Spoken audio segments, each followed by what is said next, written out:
башқа Шымкенттен басқа ауданға көшіп келдік кешегі аптан. Негізі киім үлгісін көтеріппіз. Бұл жерде бәрі оларға қызық өлген адамдарға жаңа меніңше. Енді олардың барлығы біздің қай жерде отырғанымызды, қанша адам екенімізді, қай жақтан кім қанша мекалет сәл киімімізді, өз-өзімізді. Мына алдымыздағы кафенің хозяйыны қойса аренда алған ба? Любой тасу өсеміз деймін отырған. Нені? Үшеуі тұрған.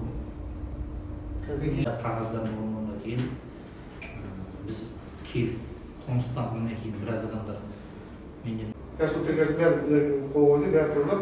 Нақысы ананы келісіп, может түрлі ойлар жаздыртып, кешке өзі бере саласыңдар да. Жаңағы мәселе. Бір тапсырма бар, бюджет бар. Бірақ бюджеті сол жақта. Қалған. Жаңағы тасыма тиесіп, оны жүйеге тиесіп басып жейді. Бізде талап күшті, жаңа басшы келген. Сондай педеген едесі. Жаңа қоңыздықты болса, ана үш тренер приказын шығару керек. Өтеу керек. Кеш айтып келген. Приказ істей береміз. Басталары сол болады деді. Шоға түрген көрді я? Оғыз ескілізде өзін есіне кете береді. Ешқандай бір-екі апта басталмайды. 19-шы декабрь пошақ жүрген жылы болды.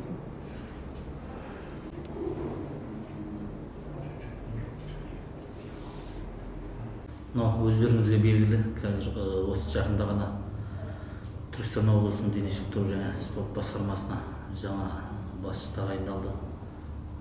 Сол басшының бастамасымен біз мынау өткен аптада Шымкент қаласынан Сарыағаш ауданына келіп орналастық. Бұл енді 25 жыл тарихы бар үлкен облыстық Түркістан облысының олимпиада резервін мамандандырылған балалар мен жасөспірімдер спорт мектебі енді ұжым болып осы жерге орналасып отырмыз. Енді жаңа басшының бастамасы, талабы мынау барлық аудандарда спорт олимпиадалық спорт мектебі болу керек.